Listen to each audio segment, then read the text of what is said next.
You're about to enjoy an It Takes Three Network podcast. Are you high?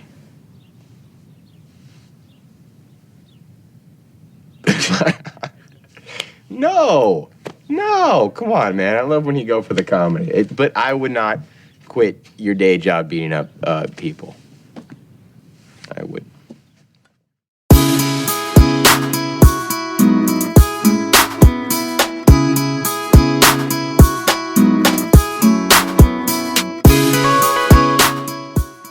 Hello. Welcome back to Let's Talk OC, the OC podcast. I'm Michelle. And I'm Liz. And on this episode, we're going to be chatting about Season 3, Episode 13, The Pot Stirrer. Stir. Original air date, January 26th, 2006. Written by John Stevens and Josh Schwartz. Directed by Norman Buckley. Caitlin continues to stir up trouble as her birthday nears. She's been hanging out with Johnny behind Marissa's back and influences Seth on how to calm his nerves. She sure does. Yes. Oh, boy. Caitlin. But do you get it? I get it. She's always been in Marissa's shadow. Yeah. And Liz and I are both older sisters. Yes. And I'm excited to talk to you about this episode because we're of two siblings. We're both the oldest. Yes. We both have younger sisters. We have very different relationships with our sisters. Completely, yeah. Mine is a little bit, on a very, very smaller scale, resembles Marissa and Caitlin. Very small, but yes. I could relate to Marissa on how she was feeling towards Caitlin. And my sister, when she was a teenager, I mean, you were like BFFs with Sam when you guys were teenagers. Yeah. Sam was kind of like Caitlin. She did shady shit. I mean, I wouldn't put her in the same category as Caitlin, but she did manipulative stuff. I think that was just Sam's way of expressing all of her teenage angsty hormones and and I also things. And plus, like we were discussing on commentary, you guys share the same friends. I mean, I'm a prime example of that. Like you guys you're only 2 years apart. You share same friends, right? So things get a little dicey sometimes. Lines crossed. Yeah. Before we do get into this episode, for this snack this week, Liz and I are going to have it on break. I got us a small piece. It's so adorable. Gluten-free, dairy-free birthday cake because Caitlin's not eating her cake, so we're going to eat it. Yes. And it's Can't raspberry wait. flavored. Ooh, it looks so good. It's so picture perfect. Yeah. It's really, I just loved the size of it. I'm like, I wanted to do something for birthday, and I was like, well, birthday cake. Yeah, we'll eat it because Caitlin didn't. Alrighty, let's get into it. All right, so the episode opens up. We're in the Cohen kitchen, and Sandy can't find his lucky tie. And he's asking Kirsten where it is. And of course, Kirsten, the ever so perfect Kirsten, she dropped it off at dry cleaning. Of course she did. And he's like, you're an angel. Of course she is. And his lucky tie is this yellow patterned. It's a nice tie. It's like a pale yellow with like squares. Yeah. And he has a big meeting because he's working on building a hospital. It's big stuff. It's big stuff. And Laguna Medical Center is going to be paying for it. Right. So it's pretty much up for grabs. And they're meeting with this guy named Bill. And Bill has to decide who he's going to go with. So it's high pressure stakes here. Yeah. Yeah. While they're talking about this in the kitchen, Ryan is sitting in the back eating cereal. Just being Ryan. He's just observing. Yeah. He doesn't need to speak. Yeah. It's just a quintessential Ryan scene. Like just speaking, paying attention to everything that's happening, not speaking. Yeah. And so Seth walks in looking real disheveled. He's in his bathrobe. He looks so tired. Yeah. And clearly something's up. And Kirsten asks him, like, are you okay? And he's like, yeah, I'm all right. Turns out I have an interview with Brown on Sunday. Right. And, you know, he tells Kirsten and Sandy, like, he's feeling okay about it. But Ryan can tell. Yeah. It's funny because you think as parents, you recognize, I'm sure maybe they did to an extent, like recognize that Seth was definitely off. Yeah. But Ryan's like, what's up? Like he just knew. I think because Sandy is so distracted. Yeah, they're both distracted. And Kirsten says she has a meeting with a new client with Julie. Right. Which we didn't see at all. I know. I'm having agita. I'm Yeah, you burping up kombucha. And then Ryan asks Seth, did Summer get an interview? Yeah. And interesting, Seth is- because Sandy and Kirsten don't mention that. Which, Again. again, they're distracted. Yeah. But and- Ryan's like, Right. something's wrong. Did Summer get an interview too? But the way Seth answered, he tried to pull it off like, oh, I totally I forgot haven't to thought ask. about it. Yeah. Weird. And we know you're lying Right. because this is all you've been thinking about. All you've been thinking, you're obviously stressed about it. Yeah. And so Ryan, says to him, I can help you. Just let me know what I can do. And Seth's like, it's fine. I just have to process it. It's just weird. Like, I've been waiting to get out of Newport my own entire life. And now it's finally here and it's feeling real. And I'm nervous. Yeah. And he's so nervous and distracted that he pours his coffee into a bowl of cereal. Mini wheats, shredded wheat. Looked good, but we're like, we wouldn't do that. Nah. I wanted to know if anybody has actually ever done that where they have eaten their cereal with coffee poured on top. I can't say that I have, but you know what I've always wanted to do, and this sounds really gross. What? But you Mary-Kate and Ashley fans out there, in Billboard Dad, in the beginning, the girls make their dad breakfast, and he's so distracted that he pours orange juice in his cereal. And that always, he makes this weird tart pucker. And I was like, oh man, for some reason that always resonated with me because I love sour and tart things. And I'm like, I feel like I would like that. Only Cheerios, plain cereal, just Cheerios. So funny because as you're saying this, I'm like, the only cereal that would make sense It's to get is Cheerios. Cheerios. You can't do it with a sweet cereal or a Odie brandy Ooh, cereal. no. It wouldn't be good. But Cheerios, Honey Nut Cheerios, I feel like it would be good. Oh, Honey Nut. Or even just plain. I would do plain with Five Alive. Ooh. Do you remember Five Alive? Yeah. Yeah. It's been a minute. Should we try that? Let's try. Can you still get Five Alive? I don't know. We'll have to research that. Yeah, we will. Okay, so we shoot over to Harbor, and it turns out that Summer did get an interview. She did. And she's so excited, and Seth is like, wow, that's great. And he asks her, are you nervous? Yeah, he's like, are you feeling how I'm feeling? And she's like, nah. Yeah, and she's like... For a minute she was. She was, but she said that Colonel Flint, her boot camp instructor, told her to ride the change or the change rides you. It's a great quote for life. It's great. And then she continues to go see my war face, and she makes this cute face. And then we find out that August 25th is freshman orientation. Right. Because Seth said, oh, September. And Summer's like, well, no, you have freshman orientation before. It's in August. So it's even even sooner than he thought. Yeah. And Summer's so excited because she's like, oh my God, you got an interview. I got an interview. Right. They could potentially go together. Our dreams are coming true. Right. Or so they think. So they think. Summer meets up with Marissa. They're in the common area. And Marissa's going through pictures. She brought all these pictures of Caitlin to school.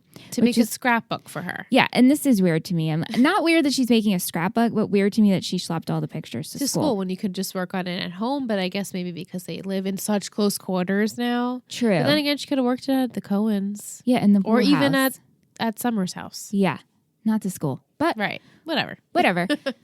So they're looking through pictures because Caitlin's birthday is on Sunday. 15 And the only person that seems to remember is Marissa. is Marissa. And so she's pulling out all these pictures. And I have to say, I love that this show continues to do so. The writers poke fun at themselves. The China has alopecia. Right. And so there's a picture of Caitlin and a horse. And Summer's like, what's wrong with this horse? She's like, oh, it's China. China had alopecia. And I'm like, China lives. Yes. Still referenced. You're still here, China. You're still here.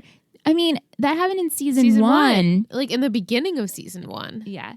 So it's pretty funny. And Summer, she has her comments to say oh, as long as Caitlin gets, diamond earrings. Yeah, because Marissa tells Ryan that Summer seems to have always been kind of jealous of Caitlin, and her birthday parties because it's her special day, which I'm like, what? Summer, out of all people, she's an only child. She probably has the most extravagant birthdays.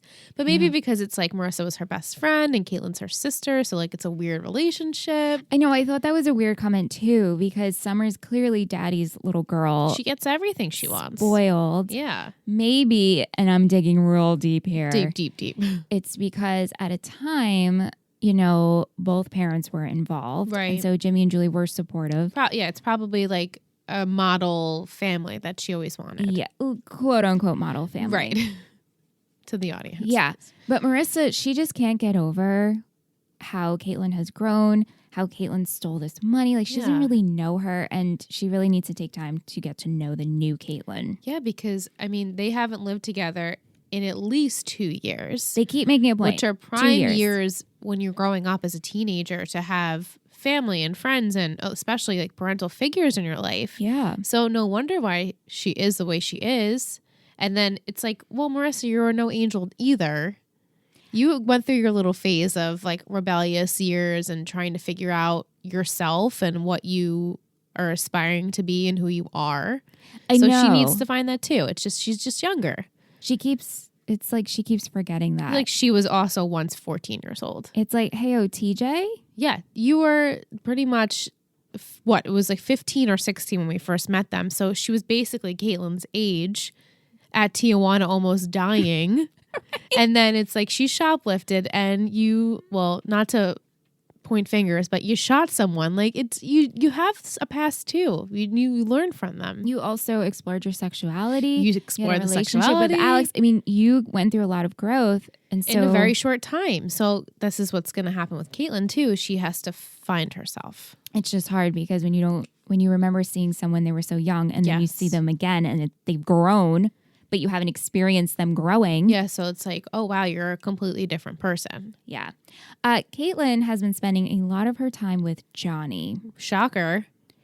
I really forget how instantly they start hanging out. It's it's the next episode. You see them leave at the beach. She jumps in the water, and then we open up this episode and they're already have been hanging out for like a few days. Yeah. And last episode we talked about how we felt bad for Johnny because Marissa's just like, hey, here's my sister, you deal with her. It didn't seem to me like he wanted to actually pursue this as a friendship, let alone a relationship.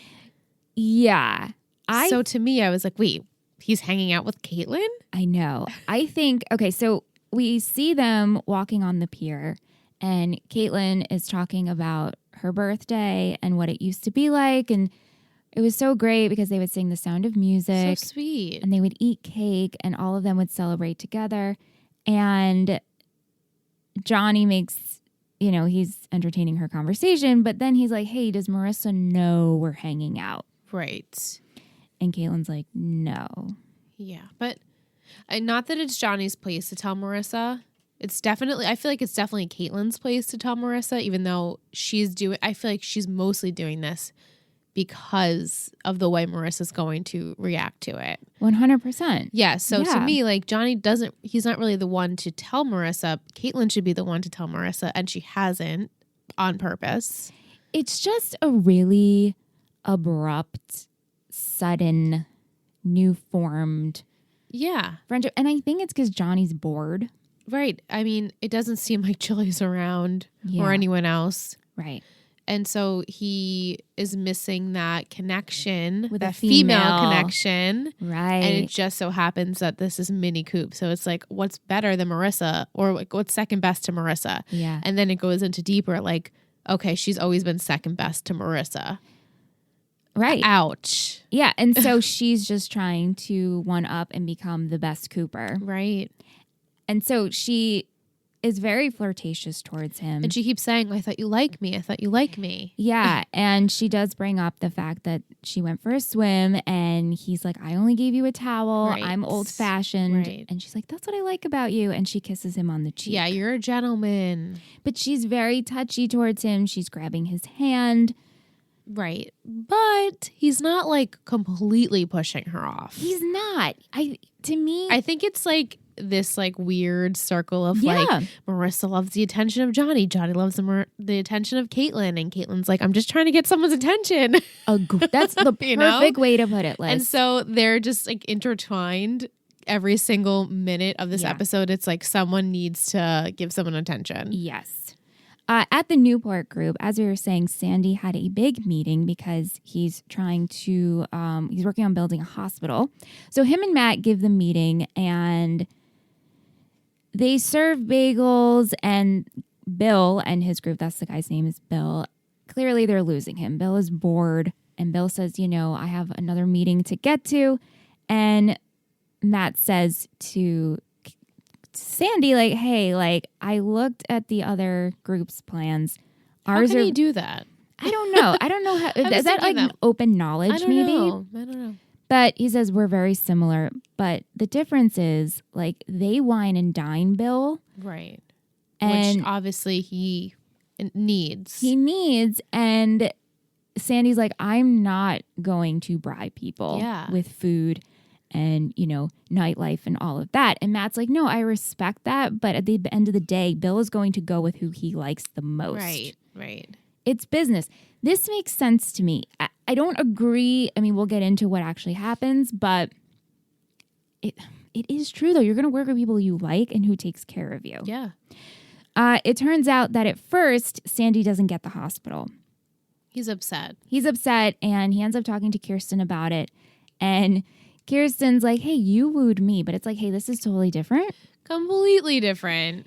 You fell in love. This Bill guy is not going to fall in love with Sandy, even though it's very hard not to fall in love with him. But he's a very real, like, personable, do anything for you kind of guy. But he's not like the big schmoozer. To an extent, like he is when he speaks to you, but like he's not really a schmoozer with materialistic things. Exactly. And so he doesn't understand this. No, I know. It's like a weird concept to him. And Kirsten's like, well, you got me with bad wine and pizza and a mail truck. Right. Why don't you show him who the Sandy Cohen is, what our neighborhood is? And so he takes that into account. So he tells Matt, hey, listen, call up Bill. Tell him we're going to take him on a walking tour. Right. Of things near the hospital so they can get familiar with the area. And so let's do that and show him who we are. And Matt's like, yeah, sure. Okay, we'll do that. Even though Matt's like, this isn't going to work. It's not going to work. And he's like, yeah, get that, whatever the burrito stand is. He's like, oh, is that a new restaurant? And he's like, no. Yeah. That's the walking up burrito truck that... It's right near the hospital. Yeah. And so they are on their tour. And towards the end of the tour, Sandy gives Bill a churro. They're on the pier. And Bill is like not impressed. He's like, I'm bored. And he walks off. And Matt is there as well. And Matt and Sandy, they're like, oh my God, we're losing him. And he's like, fine, Matt. He's like, let's do it. Let's do it your way. And so Sandy approaches Bill and he's like, okay, we're going to take you to dinner. You choose the restaurant. And what ends up happening, they go to dinner and then they end up back at Matt's place. Where he has his lady friend. Who's actually a lawyer. Right. Remember that? I'm glad they brought her back. Yeah, they use the same friend. Yeah, but some ladies that work at the dancing club. Yeah, and they're, all over Bill. And Sandy's like, listen, I'm glad you're having a good time, but I do have to talk to you about the hospital. And Bill's like, hey, listen, you got it. I couldn't tell the difference between the plans. Right. Which what Matt says too. Yeah. It's just a matter of who he likes. And he's like, Caleb would have been proud. And that, I think, does not sit well with Sandy. It totally doesn't sit right. It totally strikes a nerve because this is how Caleb did it. Yeah. And Bill makes it a point to say, like, this is how business works. Right. Oops. Again, I mean, okay. If you were faced with, I don't know, I was going to say like I know the same business, but you liked one over the other, you're probably going to work with who you like. Yeah. Right? You would. Definitely. Yeah. Because Sandy's been dealing with work and it's been super stressful, he's also trying to deal with Seth. So, but he's been really distracted and Seth has been so distracted with his thoughts. Sandy and him have this quick talk in Seth's bedroom about college, and Seth expresses to him that he is fearful and he's afraid of the unknown. And he's like, why do things have to change? I think Seth is finally happy. It's not Yeah. even like I think. Like, I know. Right. He's like, I have my friends, my family, My girlfriend. I'm doing great. Life is good. People don't think I'm this huge loser anymore. Yeah, but of course, at this point, Sandy does get a call. Yeah, he's for like, work. oh, that's normal. Oh, and then his phone rings. Of course, he has to answer Yeah, it. so he has to answer his phone call, and Seth is like, it's fine. I'm going to go for a walk. Right. On Seth's walk, he bumps into Caitlin on the pier, and she's smoking weed. Pot. I always say, it's like, they're like, are you smoking pot? Like- I always call it weed. Yeah, me too. Yeah. Is that like a I don't coastal know. thing? I don't know. Maybe. Anyway, she's smoking pot, and it's because she's butthurt because Julie forgot her birthday. Yeah. It was really bad. Yeah. Bad one, Julie. She couldn't even save it. I know. She didn't even realize like what she was saying. And this all stems because Julie has been trying to go out to dinner with Neil. Yeah. And she kept putting it off, and then it kept getting interrupted. And her and Neil, they finally go to lunch. He's late. She has to pick up Marissa because Marissa doesn't have a car anymore. And he's like, listen, let's make a plan. Let's go out Sunday night. We'll go to a burger joint. It's a no-frills place. So sweet. So sweet. And They'll be alone. They'll be alone. And she's like, that's great. Sunday is great. And so when she's with Marissa and Caitlin, she's like, hey guys, like, I'm going out Sunday. You guys get to take out. And Marissa's looking at her like, She's like, wait, Mom, remember the thing we were going to do yeah, on Sunday? we're supposed to get takeout and watch The Sound of Music. And Julie, of course, is just like talking out loud, like, why would we watch The Sound of Music? We only watch that when, and then clicked. She's like, oh. yeah. And Caitlin's like, bitch. Yeah, and bye. And that's when Caitlin goes out for her walk. And Right. that's when she bumps into Seth. And so Seth's like, I can't believe you're smoking pot. I'm sorry that your mom forgot your birthday. And then Caitlin's like, do you want some? He's like, no. No. I'm going to use that in college, like when I experiment. Yeah. My dad did it in Berkeley. Yeah. What's that have to do with anything? But okay. I know. But she also, you know, she's talking about Marissa and she's like, can you imagine Marissa Cooper being your older sister and what that's like? Mm-hmm. So not only that, and she's like, the one day I was finally celebrated was my birthday and my mom forgot. Right. It's pretty fucking shitty. It is really shitty. I feel awful for her. Yeah.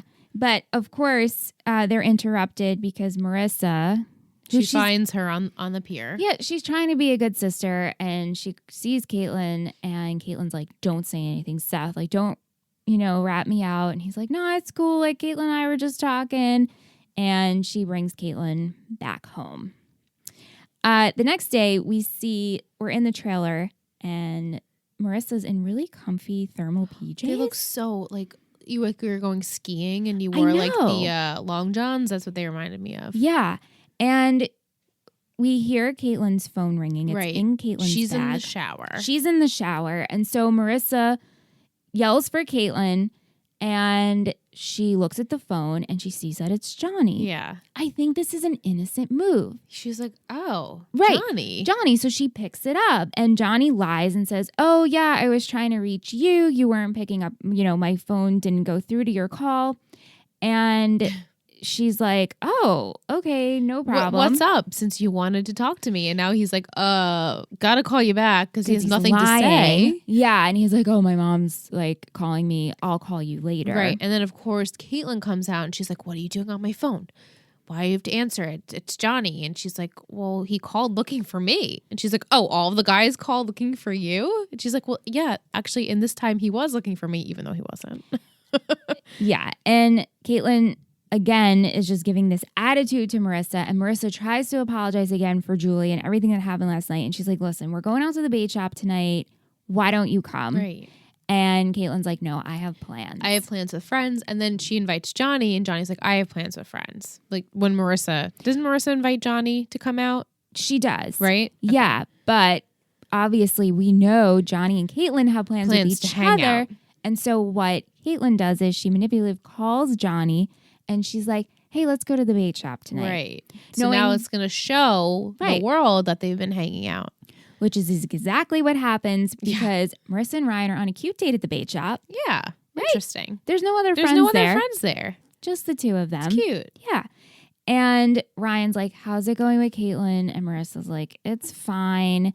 And then as soon as she says that, she turns and she sees Caitlin and Johnny coming down the stairs. And Marissa's like, what the fuck? And so... I mean, and even Ryan's like, huh? Yeah, I know. And Marissa approaches them and Caitlin's like, oh my God, I totally forgot you were going to be here. I don't know. I'm sorry. This like would drive me fucking crazy. Yeah. What do you think? I mean, I guess it's kind of obvious, but her motive, Caitlin's motive, does she realize it's going to piss off Marissa? Because then later on she does say like, there is a part of you that does like Johnny. So like, is Caitlin feeding off of that, or she just knows that her just being a friend with Johnny in general is going to piss off Marissa? I think, and then it's secretive. Like, I guess it's just like all the layers of it is going to piss off Marissa. So she's doing whatever she can. I think also Caitlin just wants to come on top and win something. Yeah. And like, oh, I won Johnny. I won Johnny. Mm-hmm. You couldn't have him, but I got him. And right. Marissa, when they're in the bait shop, she's like, what's going on here? And Caitlin's like, well, you know, he did drop me off last week. You had him drop me off. Right. And we started hanging out and became friends. And Johnny, then they mention the water. Well, she mentions that we went for a swim. And Marissa's like, what? And then you can see Ryan. He's like, dude, this doesn't sound right. And Johnny's like, I just gave her a towel.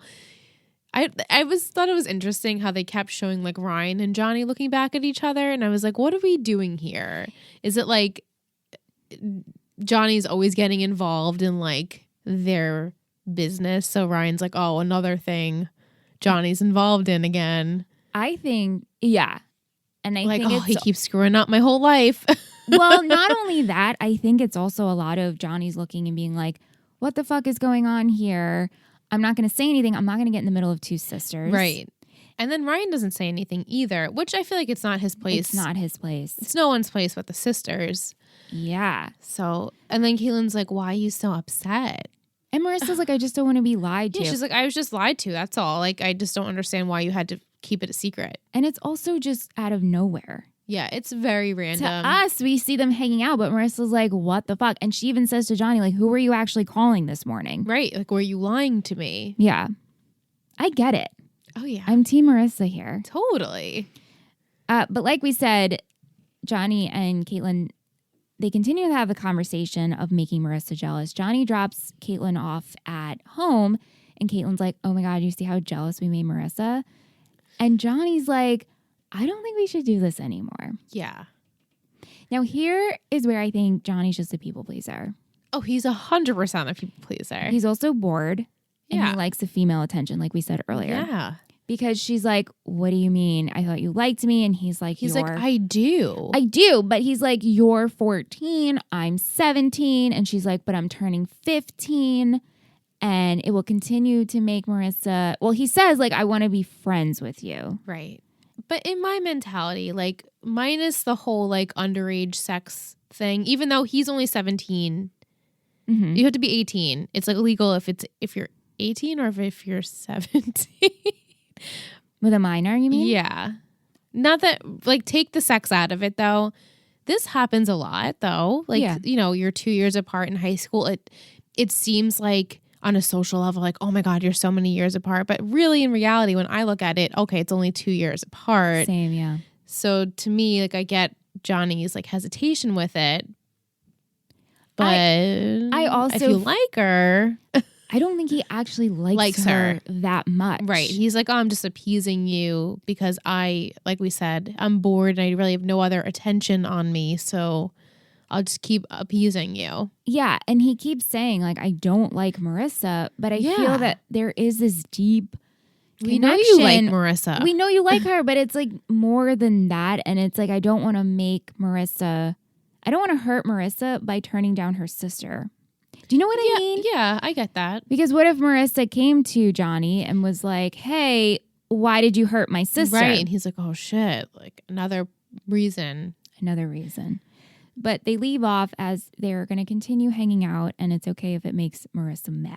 Yeah. And then Johnny kind of just says, like, well, he says, right. I'm okay with that. I'm okay. Yeah. Johnny. Yeah. As Caitlin is walking into her house, Seth appears from the bushes. He is coming for the offer that she offered to him earlier I guess it was yesterday at this point. This is all because earlier in the day, Ryan was helping Seth and Summer with their interview questions. Right. And Seth's being very prepared, but Summer is like, I'm just going to be myself. She's cool whatever as a you ask cucumber. me, I'm going to just, whatever it is off the top of my head, I'm going to say it. And Seth's like, maybe you should prepare. And she's like, I don't need to. Yeah. And Ryan asks them we see him ask 2 questions. Who influenced you the most? And Summer says Prada. Yeah. And that's when Seth is like, I think you should say Einstein. And she's like, I'm not going to lie. Right. And Prada has changed the way people dress and is inspired. And then she walks off because she's like, I have to get a mani-pedi. So funny. It's hysterical. And if you guys haven't watched this episode in a while, just tune into 1757 because this is when Ryan. Oh my goodness, so specific. Yeah, because I really, really liked this scene. I feel like it's a loaded question. I feel like this question is always asked to young people. Hate this question. You know what I'm about to hate ask. it. Yeah, Ryan goes, where do you see yourself in 10 years? Where do I see myself in 10 years? That's a good question. Okay. Well, I guess more than anything, you know what I would like? I would like the happiness that I have right now. Although I guess, what are the chances of that? I mean, you go through your life and you're probably only going to be able to look back and pinpoint like 2 or 3 times where you were genuinely actually happy. And then, of course, in those moments, you wouldn't have even appreciated it anyways because who does, right? So where do I see myself in 10 years? And Who so, can possibly answer that? exactly. And Seth, I like the way he starts his answer out because he says he wants the happiness he has right now. He wants to remain in the present. But as Seth Cohen does, spirals Just and goes, spirals. talks in circles and circles. And he has this really, really good monologue and it zooms in on his face. Super close. And I think you guys should watch it. 1757. There we go. There you go. Okay. So Julie, now that she feels bad that she forgot her daughter's birthday, she stops by Neil's and explains to him like, hey, I forgot my daughter's birthday. I have to reschedule our date. And Neil is like, well, I can't do tonight. Yeah, she's like, can you possibly do Saturday? And he's like, no. No. And he offers his house for Caitlin's birthday because Julie's like, I have to throw Caitlin a party, but it's going to be really small because I live in a trailer. Right. And he goes, oh, use my house. Use the pool. You take the key. Do anything you want. Craziness. Sweet, though. Very sweet, but also like, wow. Very like trusting. Yeah, I know. It's just her taking your key and going through your house and setting up and while you're not home. He even says like, oh, let me give you a light tour. Yeah. And he does. Yeah. So it's the day of Caitlin's birthday and it's freaking awkward as fuck because 1, Caitlin is pissed. 2, Marissa is so annoyed, but she still wishes Caitlin a happy birthday. Right. And she says to her like, listen, I don't want to hurt you. I just don't want you to get hurt because Johnny's a lot older than you. And I don't want you to be disappointed. Right. And when Julie says she's throwing Caitlin a party, she's like, and invite all your friends. And Caitlin's like, oh, okay, I know who I'm going to invite. And Marissa's like, no. But then Julie's like, just let her have it. Yeah, because Julie's like, Caitlin can invite whoever she wants. Julie doesn't know who that friend is. No. Julie has no idea what's going on. And Marissa's like, shouldn't it just be us to bond? When it's like, Marissa, you just don't want to see her with Johnny. Right. Yeah. And Caitlin takes off at this point, and Julie is like, hey, Marissa, you have to help me with party decor today. And you could tell that Marissa's just so pissed off, but it's also her sister's birthday, and she can't make her mom upset. Yeah, she's really good with not getting Julie upset anymore. Yeah. If it was me, I'm a bitch. God. So I would be like, I'm not doing it. Yeah, and especially living in those close quarters. I would pull my hair out of my fucking head if my sister, you know how my sister is. Imagine you living that close to your sister. Absolutely not. I'd and like fucking kill her. Their shit would be everywhere. Everywhere. And their shit is everywhere. It is everywhere, yeah. I know. So Caitlin takes off, like we said. She ends up going to see Ryan. Yeah. And she goes to visit him in the pool house. And she's like, hey, Ryan, cute picture of you and Marissa. Because there's a picture of Marissa and Ryan. And she's like, you guys are soulmates. She goes, remember that used to be her and Luke. I'm life, like, oh. And she's like, life is weird. Life huh? is so weird. And she goes, so listen, I need some advice. I'm having a party later. You're obviously invited. Abby. But do you think it would be weird if I invited Johnny? And he's like, no. And she's like, well, I just don't, there's something weird between Marissa and Johnny. Right. Obviously, you see it. And he's like, what are you trying to do? He's like, you're up to something. Yeah. You're not fooling anyone. Exactly. Because why would she go and approach Ryan? And why? Because this is Marissa's boyfriend, and we're talking about a sensitive subject of someone who once very much was in love with Marissa, Johnny, and now he's claiming he's not. But everyone can see that Marissa is still like pulled to him for some reason. Yeah. So she's like, let me just go, play around with Ryan and see like what he's going to say about it. Yeah, let me just Little fire bitch. that up. And On her birthday. on her birthday. Yeah, but he's like, I don't see a problem with it, but also I think you should talk to Marissa because it really seems like you're just trying to hurt her. Yeah. She's like, what are you talking I about? love my sister. I wouldn't do that. Ugh. So slapper. I know. Seth's interview is fastly approaching. This is all happening on Sunday, by the way, to catch you up to speed. And Sandy comes into his room and he's like, you should come downstairs. Your mom made pancakes. And Seth's like, no, I'm good. I'm just going to keep cramming. And Sandy's like, but he has the weed in his drawer because he's like toying with it. Yep. And Sandy's like, you should just do something to take the edge off. And so Seth's like, yeah, I was actually thinking about that. So what he ends up doing is he sets the scene. He puts a towel under his door. This is so high school. So high school. Smoking in your parents' house. Yeah.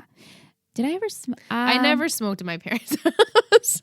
No. But only, like I can think about Yeah. Yeah, no. That's what everyone does. Yeah, I've only smoked outside I swear, Mom, I never smoked in your house.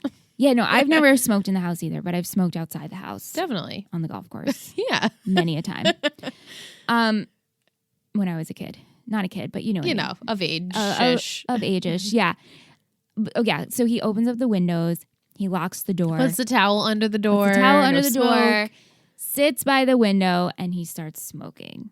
And he's never done it before, so you don't know how much to smoke and what your body is going to tolerate. Not only that, you're doing this hours before your interview. Yeah, like that's so dumb. Well, it's so dumb, Seth. Like you're a smart kid. Well, kind of, because one, you don't know how it's going to affect you. Right. And two, Mini Coop is like, this will take the edge off. Right. So in his mind, it's like, yeah, I'll just relax a little bit. And he does relax. And extremely. And so Ryan comes to visit Seth and he's knocking on the door. And this is another hysterical scene. I personally love this scene. I love Ryan in the scene. Yeah. It's again, classic Ryan doesn't say a word, but just is like staring like, oh, are you high? Right. Ryan is knocking at the door and Seth is like, hold on. Like, why do you got to get in right now? I'm coming. Like, laundry buildup. And Seth is like, he's spraying. spiraling. Yeah. And he sprays and Ryan's like, what so are you much. doing? Yeah. And he's like, something smells. And Seth's like, no, nothing smells. And he's like spiraling about like Brown and encyclopedias and, you know, as Cohen does. And Ryan goes, are you high? And He's Seth's like, high. no, I'm not high. And he hides his ashtray underneath a composition notebook. Right. Very And obvious. then Ryan just takes the notebook off and he's like, what are you doing? Yeah. What's going on? So he tries to sober him up. Yeah. He's like, isn't your interview, it's 3:30, your interview's at 4. Yeah. So he calls Summer. He's like, can you prolong your interview? Yeah, because that's possible. Yeah, I know. Well, Summer is a talker, so. Yeah. But he throws Cohen in the shower, tries to get him black coffee, tries to get him to sober up. They arrive at the school, and Summer's like, what the fuck took you so long? And also before that, as I interrupt myself, but Ryan questions Seth, like, what are you doing? Yeah. Why are you doing this? Right. And Seth explains, like, listen, a miracle happened 2 years ago. This was very sweet. You know, you showed up and Summer started talking to me. So sweet. And sad. Very sad. I don't want it to end. Totally get that. But Ryan's like, dude, you stood on that coffee cart for Summer. Right. You've changed. You did it. You changed your own way. Like it wasn't just me and Summer that came Yeah. in and changed your life for you. You're going to be great. Yeah. And PSA kids, it just takes time to sober up. There's nothing you can possibly do that's True. going to really and truly sober you up. Usually you need like food too. You need, just another reason just time. why I chose the cake. Not only for the birthday, but It's also like the munchies. Yeah. You always need something sweet after the salty or vice versa. Definitely. Yeah, but then it's like in a spiral because you're like, I had salty, now I want sweet. But now I'm going to have sweet because I had salty. And it's like, when do you stop? The last time I smoked, I ate a box of Trader Joe's macaroons. Oh my from God. the freezer. Entire box. Bellyache. Well, I guess you're okay, I wasn't right? by myself. I was with Krista and Andrew, so All right, so you're okay. 75% of those macaroons. Yeah, you're fine. Yeah. No, but Summer finishes her interview. She was in there for an hour and a half, and she's like, "What the hell happened?" And Ryan covers again, like, "Hey, listen, he just needed to warm up." Right. Not She's going to like, tell Summer. huh. Yeah. She's like, okay. And so Seth, also, mind you, he does tell Ryan that he got the pot from Caitlin. Yeah, so now Ryan's like storing. Got to tell Marissa about that. Yep. But we see Seth make his way towards the door. He's about to go in. And then Summer's like, no pressure. Don't fuck this up or our future's ruined. Right, our future for Brown can't be together. And he's like, oh, shit. So he's about to go in, and then he just completely runs the other way. Yeah. And then he goes somewhere for hours because then he doesn't end up at Caitlin's party for a while. think he went to go smoke again. Oh, maybe. Because I feel like... Oh, Jesus. Yeah. It's a lot of marijuana in one kid for a day. Yeah, I know. Okay, so it's party time. We have Julie and Kirsten setting up. It's very cute. We didn't get a lot of Kiki this episode. No, Would I you feel like need a it's blank? lacking the past couple of episodes. She's just like there for moral support for mostly for Sandy. She's there like a couple of times for children, but I she's know. not really there. Yeah, I hope we will get more of her once Yeah, this I'm sure we business is do. going to come. But her and Julie are having girl talk, and they're talking about Neil. And Julie just is like so over the moon that Neil gave her house. And then she's like, oh my God, like I could totally redo the front way with the marble. And Kirsten's like, pump the brakes. Yeah. Let's just get on a date first. yeah, let's not worry about redecorating. Marissa is outside setting up the balloons, and Caitlin is swimming in the pool. And she's like, you should totally come in, Marissa. And she's like, I can't. I'm helping decorate for your party. She's like, oh, thanks so much. I really appreciate it. I really appreciate it. Yeah, and the party continues to get more awkward because we have Neil come in, and Julie is like, hey, Caitlin, you should thank Dr. Roberts for the house. And then she puts on this like sweet young voice. Did you notice that? Ugh. Like, thank you so much, Dr. Roberts. And then Johnny comes in. Yeah, and then Johnny walks He's like the in. first to arrive to the party. It's so awkward. Yeah, and Caitlin's in a towel, but she drops the towel to go hug Johnny. Yeah. And Julie makes a comment of like, oh my God, she's growing up so fast. And then Marissa's like, yeah, and she wants everyone to see it. Yeah, so true. So true. I mean, her body's amazing. Oh, yeah. And she's probably like, yes, I'm loving my new body. Thank you, like, development. Yeah. I'm sure Johnny's like, thank you. But also, so the scene, okay, we have Julie and Neil sitting at the table like their parents. Mm-hmm. We have Caitlin and Johnny on a lounge chair. Yeah, and like Johnny's arms are crossed. He looks super uncomfortable. She's sitting, on the edge. Yeah. And then like all of her other quote friends are around swimming in the pool and doing whatever, but like she's being antisocial and just talking to Johnny. There's so and then many Marissa's kids. just sitting by herself in the corner. She's like, I don't know what to do with myself. Yeah, and until Ryan and Summer arrive, Marissa just keeps like staring at Johnny. Yeah, she doesn't know what else to do. And to me, I'm like, you're telling me Johnny didn't even say hey to, like they said hey. Like you don't think you would like go over and try and like talk to Marissa, hang out with her. So it's like so he's trying rude. to spite her too. Yeah, I think he's definitely doing it on purpose. Like, oh, look, Marissa, you wouldn't take me, so I'm finding another option. Even though he truly doesn't feel the same way that Right. Caitlin does about him or like the way he did about Marissa, but he's Yeah. just like making it known that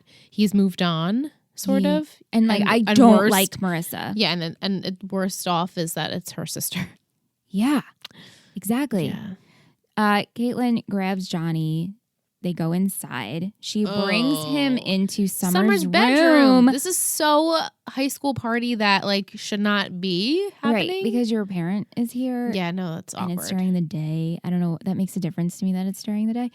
Yeah, it's weird. Yeah, it is weird. And she sits down on the bed and Johnny's like super awkward. Being very alluring. Yeah. And he's like, what are we doing? And she's like, I'm waiting for my gift. And he's like, your gifts are downstairs. And she's like, well, don't you have something for me? And he's like, I don't think we should be in here. What if someone comes in? About the door locked. She's like, oh, should we lock the door? Yeah. And then she's like, who do you think's going to come in? Marissa? And she pretty much manipulates him into kissing her. Yeah. And I mean, not that he stopped her. He didn't. But she really was like not backing down.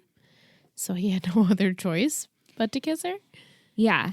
And after they kiss, it's a fine kiss. It's not like it gets raunchy or anything. No. She's like, hey, we should go back down to the party. As they're coming down the stairs, Seth is coming in and he's like, yeah, I just came from my interview. He's high as a kite. And sorry. And Marissa and Ryan come in because Marissa's like, where the hell did Caitlin go? And that's when Caitlin and Marissa have words. Yeah, because now at this point, Ryan has told Marissa that Caitlin got Seth the weed. Yeah. So she's wanting to confront her. So they're just, they're about to have it out. Yeah.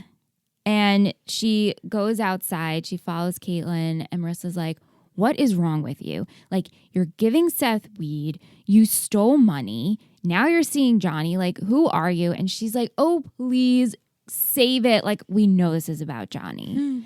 And she's like, Marissa is like, no, it's not. I love Ryan. And you know what? Caitlin's got a good point, though. She's like, yeah, you love Ryan, but you do like Johnny. And it's clear as day because Ryan can tell. Right. Everybody like, can tell. Ryan. And I was like, she's not wrong. She's not wrong. And I think Marissa's like, it's just like a kind of like a different kind of like. To me. Yeah. I think, like I said before, I feel like she just likes the attention that Johnny gives her. Not that Ryan doesn't give her attention, but like different. It's also like, okay, wouldn't you want multiple people to give you attention? And like, don't you feel, and I don't want to like make ownership, but it's like territorial. Like, yeah, like, oh, Johnny liked me and me only. Yeah. And also Johnny and I had a special connection. He's the first guy I met at my new school. Mm-hmm. And then the whole, surfing thing happened. And then we helped him get surgery. Like, there's a lot of shit he got there. hit by a car because of me. Yeah. Right. Which it's like you forget he got hit by a car at this point because no more crutches. That's it. And also, they're not just like simple acquaintances. A lot of stuff has happened. Yeah. So I'd be freaking pissed if my friend was acting like this. But whatever. Caitlin takes off with Johnny. Marissa ends up telling Julie that Caitlin took off.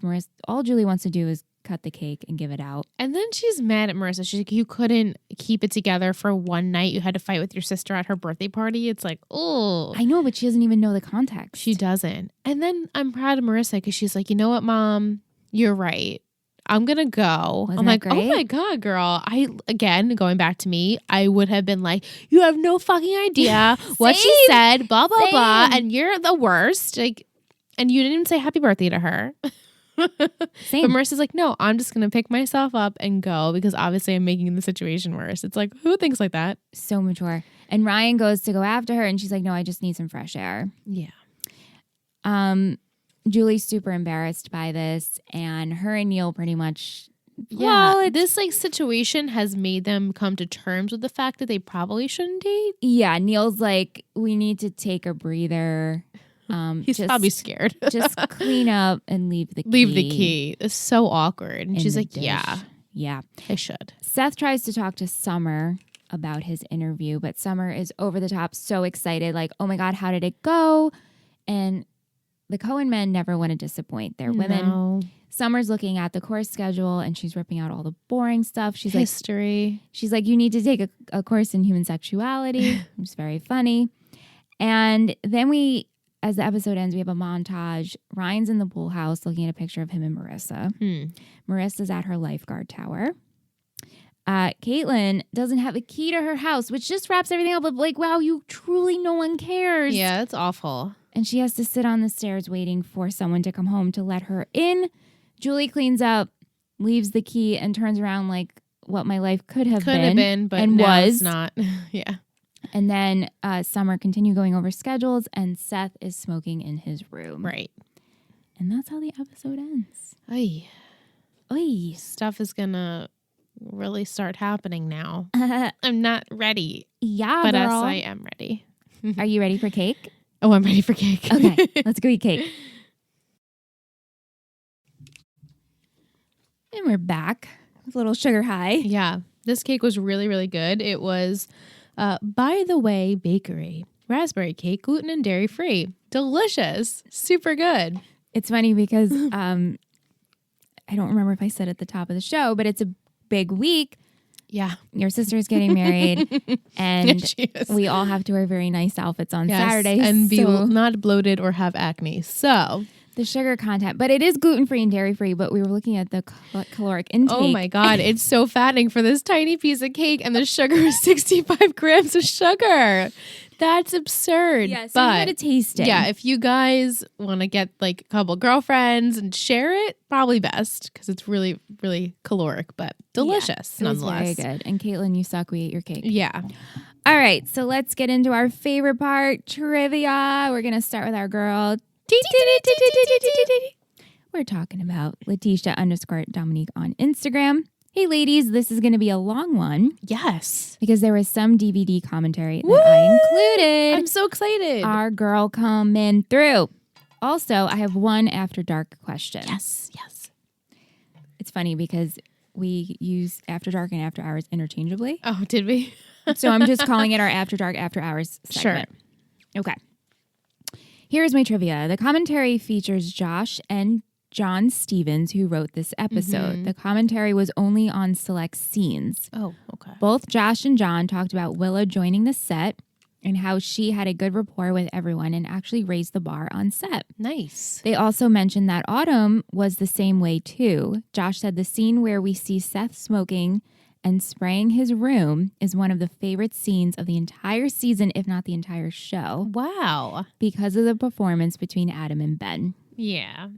Very brotherly just- and comfortable, but also like very their characters too. Yes. They really wanted to do this storyline for a while, but didn't want to seem like too much of an after-school special. Yeah, because of the whole Kirsten drinking thing. So it's like, how do we go over that? And now it's And like, also, well, weed. teenagers smoking weed. It's like, oh, don't do dope. Don't pot. do drugs. Yeah. Yeah. John is the one who brought the Yakuza element into the show because of his love for Yakuza films. Nice. Apparently, during this time, all of the OC message boards were blowing up with love for Johnny, Wow. which 10-year-old me would have agreed, but 24-year-old me doesn't get. No. I mean, We talked about this. Like, yeah, maybe heartthrob wise, Yeah. but character wise, I wouldn't. I think be you're like, talking about heartthrob Yeah, wise. okay. Yeah. In the scene between Summer and Seth, originally the line was, "You are going to take human sexuality at Brown next year." However, Brown was upset and said they don't have a human sexuality course, so they had to alter the dialogue to see, "I'm looking to see if they have a human sexuality course." Wow. Interesting. This episode features the song Insomnia Electric President, which is ranked number 19 on OC Best Music Moments playlist on YouTube. Nice. And then she has an After Dark question, which I will save. Right. Very good. Thank you, Letitia. Tish. Love getting that BTS because we don't watch the DVDs, even though we could. I have it. Yeah, we should. Yeah, no, I mean, there are some days, but when we're recording also on a Monday, which we haven't done in a very long time, and Yeah. we just watched on Thursday, so, you know, there's no excuse, but I'm just telling okay. you how the course of events went. We're a very jam-packed podcast network. Yeah, we are. Okay, so this is coming from on Instagram at AAW3115. Okay, I really dislike Caitlin. She is the worst. I really think the title of this episode is perfect. I do too. Yeah, I mean, 100%. it's really good. Caitlin is such a pot stirrer. She gets in everyone's head and makes them second guess things, playing on their worries and fears. She's But great at manipulating. is she really saying anything that isn't true? No, she's not. Or is she just the only one bold enough to say what everyone else is thinking? Yes. Thank you. Yeah, it's hard to get a read on her motives, which we've been, I mean, if you've heard us, we are like Right. back and forth. My question for this week, the OC has had some pretty clear villain characters, Oliver, Volchuk, but do you think Caitlin is really intended to be a villain in the series? Intended to be. I don't know what their intent was, but I don't personally feel like she's a villain. Same. She goes, or is she just angry, misunderstood, living in the shadow of Marissa and dealing with that by just being a terrible human? Yes. Yes, the latter part of that. Yeah. I don't think she's a terrible human, but being in the shadow of Marissa for all your life, it's probably, I mean, look at her. And like, she's the golden child. Like being in the shadow and also shipped off because your parents can't deal with you. Yeah, like you haven't been around and you don't know what's going on. Yeah. Next question is a two-parter. Were you surprised by how Marissa reacted to Caitlin and Johnny hanging out? Michelle, having a younger sister, and if you were in this situation, would have reacted the same way? Yes. So here's what I was saying at the top of the show. Liz and I both have sisters. We have very different relationships with our sisters. I am 2 years apart from mine. I'm the oldest. Sam and I share friends, and Sam is the one person in my life, and I'll admit this to her, she is my red button. Yes. She does things that rile me up that no other human does. I am a vile human being sometimes to Sam. Like the most nasty. And I'm totally aware that I'm doing it. Yeah. And Sam has done things to me to get a rise out of me. And I can't explain it. And I wish I had better words to put behind it. But if you have a sibling and a sister, especially who's close in age, and you guys share things, you might feel the same way. Mm-hmm. Now, that's not to say that like I would stand up for her because it's You would kind kill of someone for I would her, kill yeah. someone, yeah. It's kind of like I can mess with her, but if no you one touch else her, messes. you better watch it. Yeah. I'm coming for you. Totally. No, you guys definitely are black and white, Yeah. night and day. My sister and I are much more similar, if not almost the same person. Not emotionally maybe the same person. Obviously, like some of our traits are not the same at all. Right. Her and Shanna, Sam and Shanna share a lot of the same traits. They do. So yeah. hence why they both drive us crazy. But yeah, I mean, growing up with you guys, I know firsthand what it was like to be in the Rubenstein household. So yeah, they're just not the same. However, both equally great people. But and we're both extremely close. yeah. Like we talk almost every day. Right. We do have a lot of things in common. Yeah, you're very close, but you're also So different. just so different that it's a lot of times things are hard because you guys are so different. And to be honest with you, if I was in the situation where there was this guy and I went through all of this and he liked me and I was 17 and then my sister shows up and is getting all the attention, you bet your ass I'd be jealous. I feel like this has happened in your life. I know, between you two. I'm trying to like think think of a specific example, but I know for sure that like because you guys share friends, like there are times that she would hang out with like whatever guy friend, like let's just say Kyle, like more so, and you were like, oh, Yeah. okay, well I wasn't invited, or like it just when you share friends, it's like weird. Right. Shannon and I don't. I mean, we share our cousins are our friends, but like same age Share your group, we family. don't really share friends. Like we didn't go to high school together. I was only on the bus with her like in elementary school because we're almost 4 years apart. So I don't have that. Maybe that's why we are closer, because we didn't really have to share all of that together and go through all like the teenage. I was just like the angsty teen. She was like, "Why are you so mean to me?" Aww. She's still so nice. She's the sweetest. And I'm just like, I mean, but like that's how we were different on different Yeah. levels. But yeah, I mean, Marissa and Caitlin, I get it. But I here totally are- get both sides. I do too. I get why Caitlin is the way she is, but I also get that this is all coming to the surface from Marissa. Marissa's like, what the fuck? Yeah. And plus I think Marissa never like came to terms, like she's never allowed herself to realize like she might be a little jealous that someone is like taking her friend / sort of romantic interest away from her. It's also a friend that's not connected to her life. her original life. Right. This is her new life. Yeah. So That no one else has and no one else shared. Right. And so for Caitlin to be like an old part of her life coming in and stealing that new part, Right. it's tough. Yeah. Great question. Yeah, thank you. She continues with, thanks, ladies. Glad to hear you're back. And then have you seen the new State Farm commercial with Oliver? Yes, Which we I have. have. And did we see that in North Carolina? Yeah, we saw it together. Like, oh my God, it's Oliver. Let's go over to Muse Chick on Instagram, our girl Vic. Brace yourself. This is long. This episode makes me mad. I felt it was sad for Julie to forget Caitlin's birthday, but Marissa didn't. Yeah. Caitlin is such a manipulative bitch. She's the one that didn't want Marissa to know she was hanging out with Johnny. Yet when he called her and Marissa answered and said it was for her, she changed her mind and wanted to hurt Marissa. I know. I was concerned about that. I was like, wait, why? Yeah. Yeah. She showed up at the bait shop on purpose and then tried to get in Ryan's head, but thankfully he's smarter than that. She is ruining everything, even Seth and Summer. I get Seth is stressed out and it's starting to sink in, but I don't think pot was the answer. Not to mention being the reason he skipped the interview. It's so Seth, though. Yeah. Though, posing another question, if he wasn't high, sorry, now of course I took the bite of the cake. Do you think he still wouldn't have gone to the interview? Yeah. I don't think he would have gone either. I don't think the pot made him not go. No. It was Summer's comment of don't fuck it up. Yeah. You know, that would have she made said him don't mess turn around regardless if he was high. But if he made it to if he went to the interview and I don't think he would have gone. I think he would have got cold feet. Yeah. Same. Either way.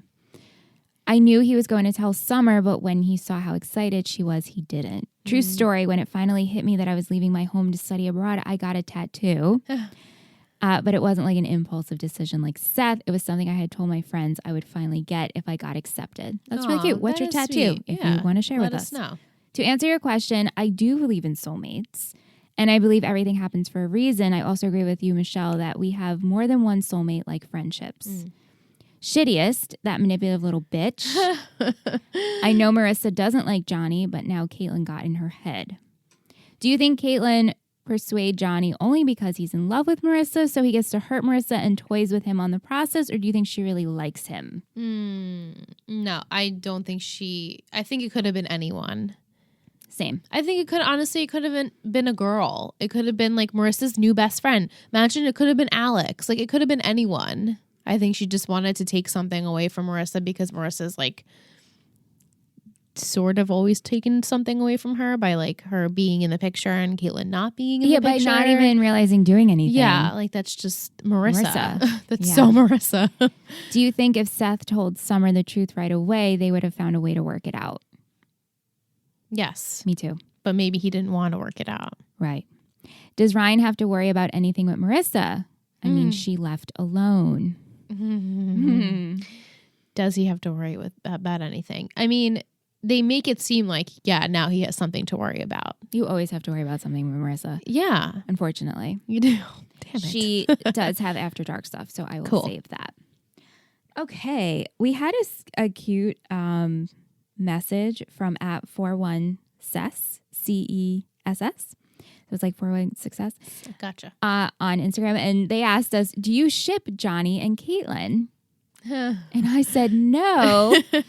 And I said, he's such a sad sack. And they said him and Caitlin, they liked better than Marissa, but it's hard to ship him with anyone. Yeah, it is hard to ship him with anyone, but I mean, I think I would be okay with it if they were both genuinely into each other, you know? Yeah. Like, I feel like she would break him out of his shell a little bit, even though Marissa sort of was like, Marissa's like just on another level of like calm, where Caitlin's like always moving and she's always like wanting to do the next thing. Like Marissa's like happier being like in her own space. Yes. Caitlin needs like the constant stimulation. So I think for Johnny, that would be good because it would be like a really good distraction of like him not going away on tour. And, you know, I think they would probably work a lot better than Marissa and Johnny. No, I know, because after I thought about it, because my first initial answer was no. like, no. And then I'm like, well, actually, after watching this episode, I was like, yeah, I would hope that maybe he would calm her down, and she would lift him up, and they would just like be a good equal, like they would be good for each other. I think they would be good for each other. Yeah. In a different life. Yes. Not right now. Because it's all for the wrong reasons. Maybe in like 2 years. Yeah. 17 and 19, that would work perfectly. Yes. At Bia Mac on Instagram. Hi, girls. How are you? Great. First one to say that I really love to hear you two talk about my favorite show of all time. Thank you. Thank you. We love talking about it. Second, want to make 2 questions. Please read on the After Dark. Ooh. So I'm going to save that then. But I wanted to shout you out on our, the main in the episode. the main stage, as we'll call it. Okay, the next, we're going to go over to Del_Vasto. What's up, Michael? Hey, man. Happy stream night. Hopefully I sent this in time for recording. I just finished the episode myself. Nice. Hot fire flames. Everyone's coming off. Right. I have some thoughts, comments to go off what was said in last week's episode of the OC After Dark. Uh-oh. Uh-oh. Good or bad comments? Are they Yeah. after dark comments? They're going to post at the end. So I cannot wait to see that. Read it. Gotcha. But for the main show. For the main show. So I took this rewatch for me to clue in into the double meaning of the title. I always got the pot stirrer part, but also never. Pot. Yeah. Oh my God. We literally just had a revelation. Thank you, Michael. Without funny. him even saying it. Because in my haiku last week, I said, let's take the edge off. And I was like, because of pot. It's a pot, but then you didn't realize pot stirrer. Made Yeah, sense. Good guy. Good, clever title. Never made the connection with the pot part, how fitting this was as a title. Mini spoiler, next week's title is also very fitting. We'll get to it later. I love that they keep bringing up China and her alopecia. Yes. The joke never gets old. I don't understand why Marissa and Johnny are still friends. Same. Changing schools is a good reason to end friendships Yeah. and go on with your life. It's not like they've known each other for that long. Yeah. It's so true. It is. And I know we keep saying that, but I'm like, they've gone through so much together. Yeah. Broken record over here. How far away is Johnny and Newport? Like, are they in Orange? Is he in Orange County? This is a dumb question because I don't know like the region Well, of. if she went to Newport Union, Right. Okay. So I they guess live in Newport. all right. So it's not far Yeah. because I'm like, what? This kid keeps driving out to see Marissa and Caitlin. Yeah. I think it's pretty It's relative. semi-close, Not as okay. close as Harbor, but Right. or maybe Harbor's further away. You know, some private schools are far Yeah. away. You have to like travel for that. Yeah. It was so awkward when Johnny calls Caitlin, but Marissa answers, Yes. and they act like he was really trying to call her. And then he had nothing to say. So And then later when Johnny and Caitlin go to the bait shop, I don't understand why Marissa was freaking out seeing them together. it's because they lied. And when you're sisters, like I Yep. totally get this. I don't get it. Do you think Caitlin really likes Johnny? As we talked about, she just No, I wants don't. to get under. Yeah. As for Seth and Summer, I think Seth should have confided in Summer with all the stress and pressure he felt because they both acted like everything was good. And some of the comments she made to him probably added on to the pressure. Definitely. 100% did. When preparing for an interview or test or presentation, where are you? Are you someone like Summer who doesn't stress about it and went on with their life like normal, or someone like Seth who obsesses about it? I'm somewhere in the middle. For me, it depends. It depends on what it is. For the job I have now, I was like, nope. Just, yeah, you had no stress I have of a that. great personality. That's all I believed in. Yeah. Right. For stuff in my past, yeah, I've stressed about it a little bit. But you know what the thing is? I've always loved interviews I hate because I love interviews. to talk. I hate to talk. You can't hate to talk. You're on a podcast. I mean, I hate to talk about like myself and like trying to think of witty things to like promoting myself. I think that's what it is. I'm not great at that. I've always struggled like writing like a personal statement or like something personal. Yeah. I'm great at like, give me a topic, then I'll research the shit out of it. I'm great at writing about that. But Yeah. like talk about myself and like, I've Not always great. been a better speaker than writer. As you know, in the inner workings of our network, I'm always like, hey, Liz, how does this sound? Word Liz, this for you're me. a better writer than I am. yeah, I'm better on paper than I am in person. We're just opposite that way. Yeah. And I've always had, I'm like, if I can do anything, I can hold a conversation. Totally. So if people hire me based on my personality, then I feel good. Right. That's all I have. And honestly, I've been like self-reflecting. We're going a little deep here. The past 2 weeks, I'm like, I truly feel, right? I feel like I am good at a bunch of little things. I'm proficient in nothing. And the only thing I'm proficient in is conversation. Well, then there you go. You're proficient in conversation. That's a lot to say, especially because most people are not. Yeah. Well, it was just a week last week. I and get it's it. continuing into Monday. I get it. But that's a great question. Yeah. About that. That's all I have for now. Can't wait until next week's episode. It is my second favorite season 3. Yeah. We'll read your After Dark. Yes, I can't wait for that. Oh, brother. I just want to shout out at RK Dog Mom Dog Mom. on Instagram. Hey ladies, just found your podcast about a month ago. Love listening during my runs and while I putz around the house. I'm an OG OC fan. I remember getting together with my friends in high school to watch. I own all the seasons on DVD. Thanks for all the great work. Thank you. Thank you for listening. Thank you so much. It means everything. Like, serious. Everything. As some music in this episode, we had I Only Have Eyes for You, which I loved when that song was playing with Neil and Julie on their date. My favorite friend, Stay in the Shade by Jose Gonzalez. Low Happening by Howling Bells and brand new Delete, and then music by the Tao of Groove. I had a misspelling there. Okay, so some fashion lists. I had Summer's pink lacy turtleneck-ish, but it was short sleeve in the Yeah. first scene. Yeah, I love that. me too. I thought she looked good. I had Seth's red striped robe. Oh, yeah. Yeah. Super cozy. Mm-hmm. I loved Marissa's smoked out like eyeshadow. It looked like they like did a wing with like eyeshadow at school, I believe it was. Yeah, looking at pictures. It just right? looks so pretty. Mhm. Like, oh, that's like trendy. We both had a little thing to say about Ryan's button-down red shirt. Not fitting. Did not go with Ryan. Like, it fit him. Yeah. Like, you know, Oh, yeah. Fit him. fit him, but it didn't fit him. Didn't fit the personality of Ryan to me. But he has been dressing this past season, and maybe even more so. It's always a button down. Like generally a button down with like jeans. Like, more refined. Yeah. Going to school, which I think is interesting because it's like you're going to school who wants to get super dressed up, but also he's going to a private school in a rich area. So maybe he feels like he has to impress. I don't think so. But I just don't find the dress shirts to be necessary. And I feel like they're out of character for him, even though maybe this is just like the new Ryan. I don't know. Especially red. Yeah, red just didn't suit him. Yeah. It's a really bad red. Yeah. I liked Julie's metallic top, but now I'm thinking it was probably a dress when she was on the date with Neil. Which is on the date with Neil. A halter. Oh, yes. I was going to say, I also liked, it was like the paisley with the studs on it. It was, I thought it was a shirt, but then when she comes out at Caitlin's party, it's a dress. Yeah. I love that on her. Very pretty. I liked Caitlin's pink robe. Yeah. I liked, we liked Marissa's PJs, as we said. But I really liked Kiki's like middle part with like that metallic shirt. Even though she was just wearing jeans with it, I was like, oh, you look good, girl. And I also like Marissa's hair. Always Marissa's hair. You think it's extensions? It looks In the like it back? might be because it's not, to me, like the past couple episodes, it seems like not as blended as it was. So maybe it is extensions, which is like sad because we loved season 3 Marissa hair. I mean, it still looks great.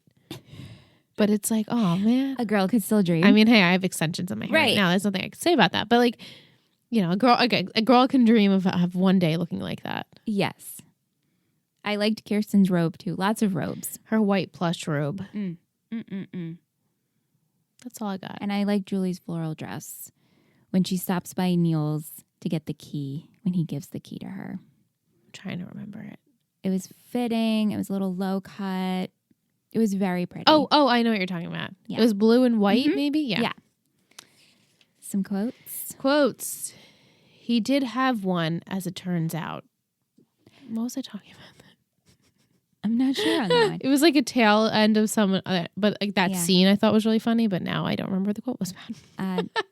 Newport, I hardly knew you. Yeah. Dinner a la Cohen. That was great. She looks like a giant chihuahua. People used to say that about her and Luke. Saving the whole drug thing for college. You don't want to touch another man. I get it. Seth. He said we could watch The Sound of Music on his plasma. Just so plasma. Plasma. So 2006. That's all I have. I should take him out for pizza and bad wine in the back of a mail truck. I would love some pizza and bad wine. Same. Caleb would have been proud. Caleb would have been proud. Ooh. Ouch. If you mess up our future together, it's ruined. And then, can you imagine Marissa Cooper being your older sister? No, I can't. Oh, and then this one. When Ryan says something smells, and Seth goes, first sign of a brain tumor is phantom smells. When he started saying that, I was like, oh, whoa, Seth, come on. Are you high? Yes. Yes. Okay. Do you have your MVPs and shitties? I do. I have them. I might fuse Okay. for MVP. Okay. How am I going to do it? Hold on. It's not going to be a good one, but all right, I'll say it. Okay. 3, 2, 2, 1, 1, Ryan. Sarissa. Summer and Sarissa. Summer and Marissa. Yeah, my gut initially was Summer because I felt like she stood on her own. She was comfortable in herself. But then, as we talked about her and more in the episode, Marissa, really, I feel like she deserves my MVP this week because I understood. I felt like what I said about with Julie, she's just mature. She just keeps maturing. As much as she's like dense to things in her life. She's at least mature on like an emotional level of respect. Maybe that's what I'm looking for. She's a respectful person. Yeah. Let's mark 313, right? This episode. Yeah. I'm sure I'm going to be eating my words in like 2 episodes. As we were watching tonight, I had this thought where I'm like, I think Marissa is my favorite character. Wow. I know, I feel like I need a moment of silence Right? for that. I just, our listeners are probably like, what the fuck? Yeah, everyone's probably like, what? I think Marissa might be. She's just a very dynamic, interesting, sometimes frustrating character. And I feel like we need to talk about that because when I think of the OC, as much as everyone thinks of Ryan or Seth, it's Marissa. Yeah. Right? Yeah. Like, it's Marissa. I'm sorry. So funny right now. You're like, it's Marissa. Liz's head. You guys can disagree, or if you agree, let us know. But I feel like, yes, like the heart and soul of the OC is like the Coens.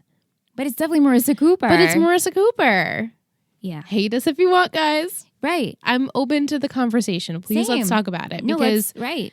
as you know, when I started watching this show many moons ago, I did not I was all of you guys. I was like, Marissa sucks. Get her off the screen. I don't want her and Ryan to be together. Ugh. But now I'm like, Marissa, I get you. I totally get you. And it's hard too because I'm watching and I'm like, okay, I love everybody. You love everyone. Yeah. And I'm so proud of Summer. And Seth is still my 16-year-old crush. I'll never get over it. Right. Ryan, I'm like, I love you. Love Ryan. Julie, obsessed. Love Julie. She's so Sandy, hot. Her Kirsten. sweaty body. We didn't even talk about that. We didn't even talk about Drooling. how hot Drooling. Julie Cooper Nickel Cooper is. But I had that thought. I'm like, I think Marissa's my favorite. And then my other thought was like, wow, Peter Gallagher. Peter Gallagher's You're amazing. a class act. You're a class act. I just, Right. No, I hear you. I think that's a great statement. Thank you. We'll see No, how you feel we're- in the right. future. But she's just an interesting character. Yeah. Shittiest? Yeah. Yeah. Okay. I wonder if we have the same break. Yeah. 3, 2, 1. Caitlin. Yeah. But also like Julie for forgetting Caitlin's birthday. A little bit. But Just a little bit. you know what's shitty? It's like you should never forget your kid's birthday. I don't have kids, but I probably wouldn't forget their birthday. Right. I mean, it does. I can get like something slipping your mind. Like you're focused in on it, but then when it comes to it, you're like, that day just kind of like escapes you kind of thing. And But like and the broad spectrum, like, no, you shouldn't forget about I it. almost think, right, like what you're saying is if you asked Julie when Caitlin's birthday was, she'd say it. Yeah.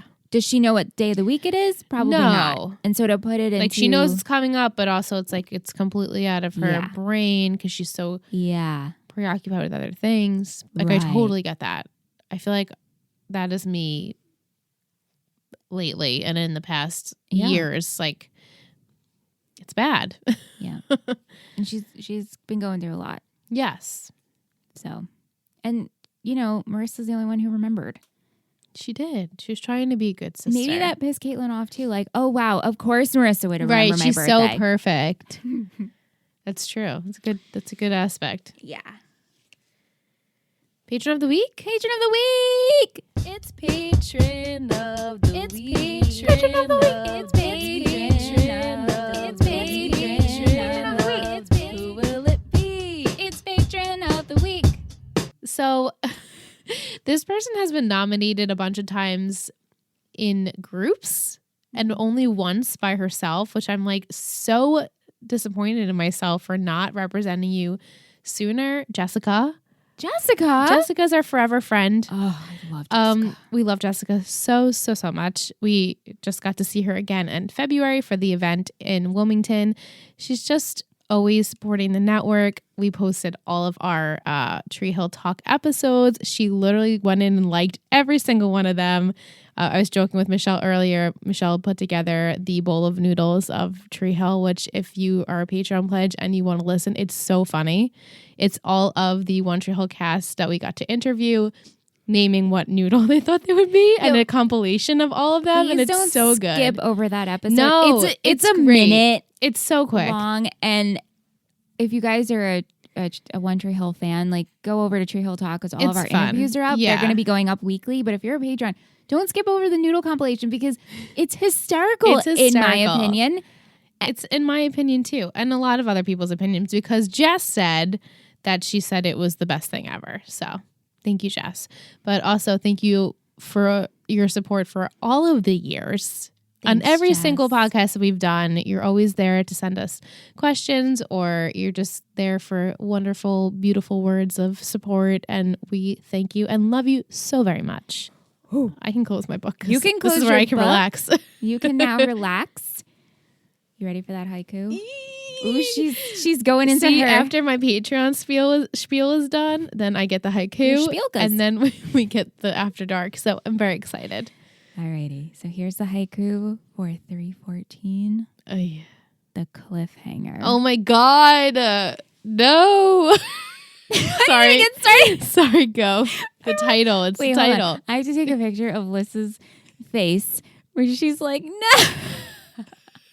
I will post this on me. No judgments. I'm in the same sweatshirt as I was on Friday. It's my cozy podcast sweatshirt. See, Mom, I need more podcast clothes. Mama G, you listening? Yeah. Okay. 314, the cliffhanger. Ay. There is one question. Which Cooper do you prefer? Ay. Watch where you're stepping. Oh my God.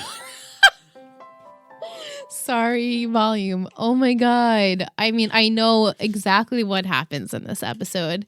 It is a turn for the season.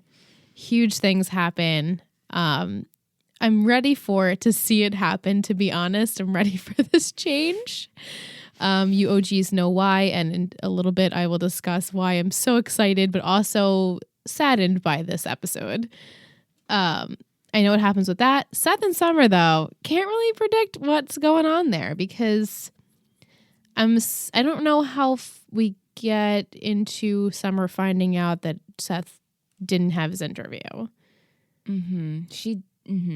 Like, I don't think it happens next episode, but maybe like in the episode after that. Okay. Do you think she finds out about the pot? Yeah, I think Seth's going to continue to do this until someone catches him. Ryan knows, but I think next episode it's going to be like, oh, Seth's doing this. And even Ryan, and we didn't really talk about this, but Ryan says, like, you're doing it alone. You're not like socially doing it. You're doing it to cope with something. So, red flag there. Maybe he's going to continue to try and cope using weed, Yeah. which many teens and college kids do. So, Right. or adults, anyone does that. So, Yeah. I don't think. Maybe I'm trying to think. When does Sandy and Kirsten realize, or maybe Ryan just keeps it to himself and like the parents never find out? I don't remember what happens with that. Mm-hmm. Like, do they ever find out that Seth's doing it? I think they do. Mm-hmm. Just throwing it out there. Marissa is dealing with a lot of shit. Caitlin this episode. Johnny. It's gonna be a huge shit storm there. Does Matt come back next episode? I feel like we got reintroduced to him again, and I feel like maybe he continues to be on the. I feel like There's such big things that happen next episode. so probably not. No, I think Matt does because they have to deal with. Right It's now funny. they got the hospital, so I'll say this for after dark. Okay, actually. My question for you about Matt. yeah. So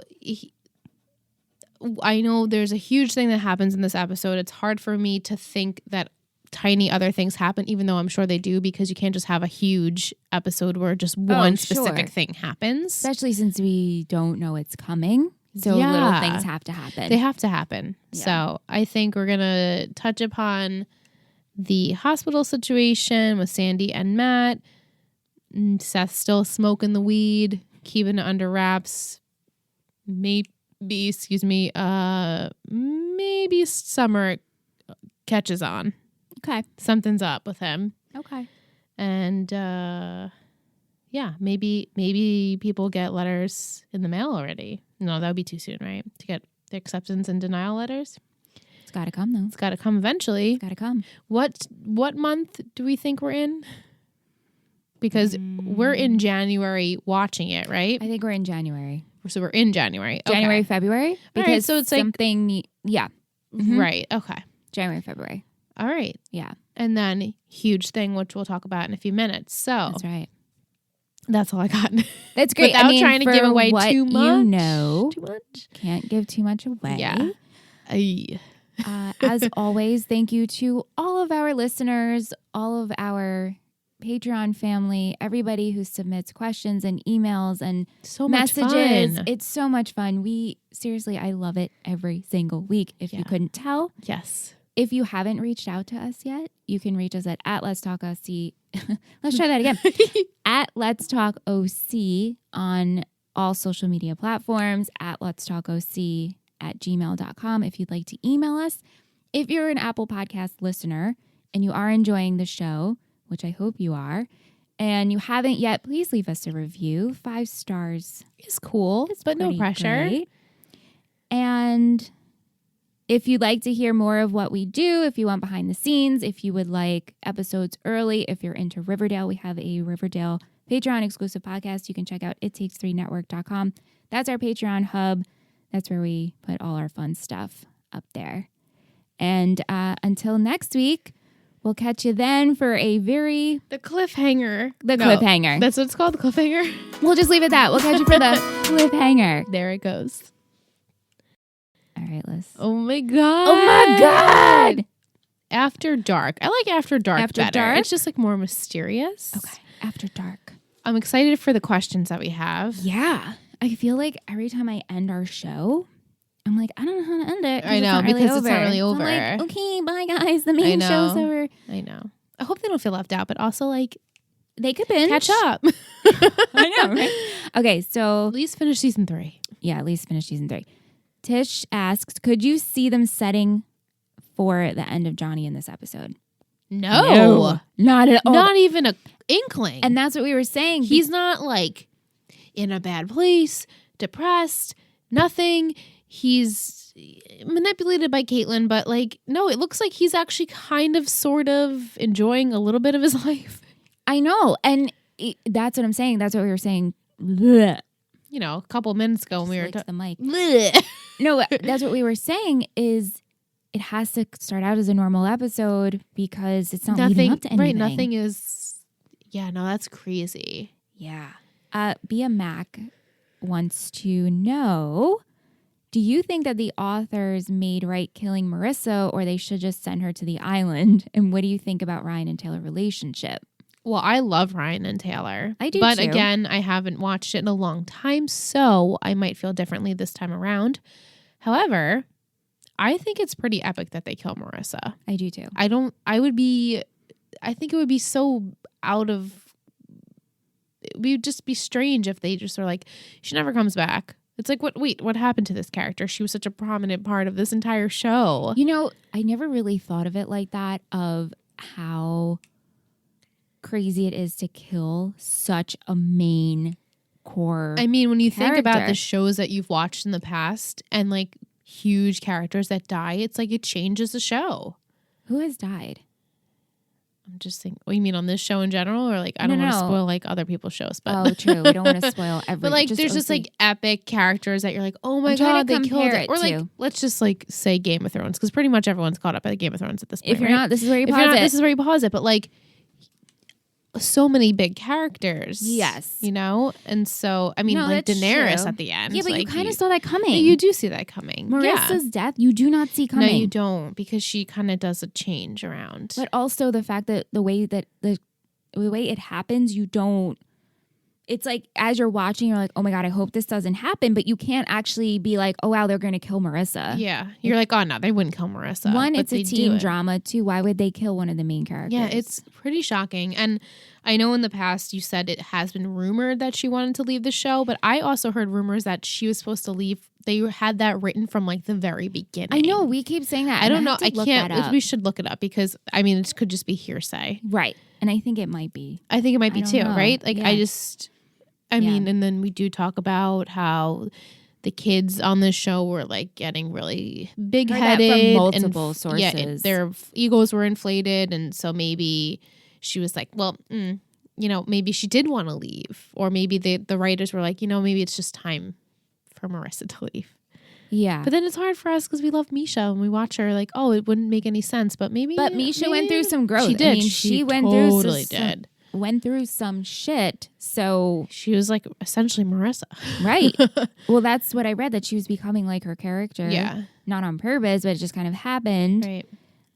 When I saw the show for the first time, back to at Be a Mac, I didn't like Marissa and really don't care a lot. But now I'm also sad knowing what's going to happen. Definitely. And Ryan and Taylor, I don't think that they are right for each other, but I think that they were good for him to stay with a funny girl and with less drama than the other Definitely. girls.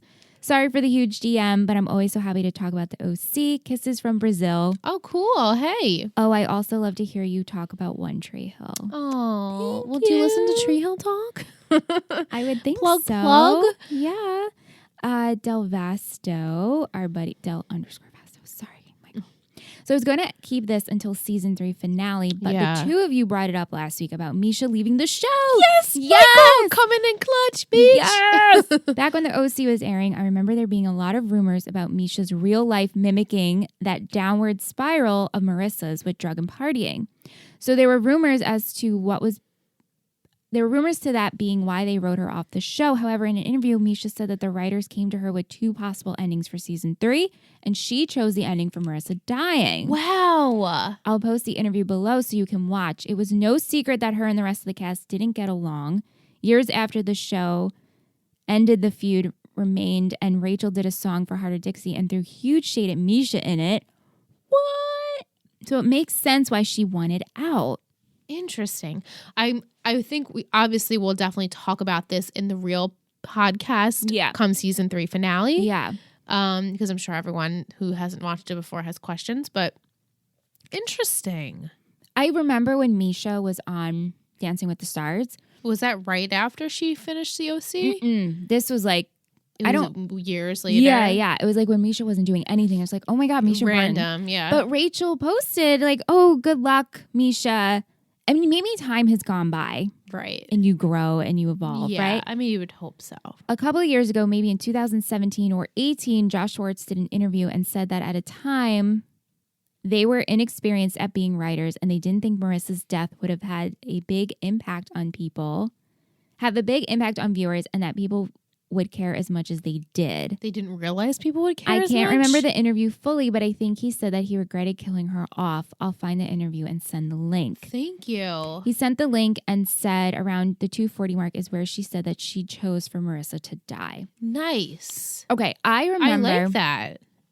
And again, I thought I knew that. It's funny how you think you remember something. Yeah, and you think it's true, but it's also like you just were hearing it.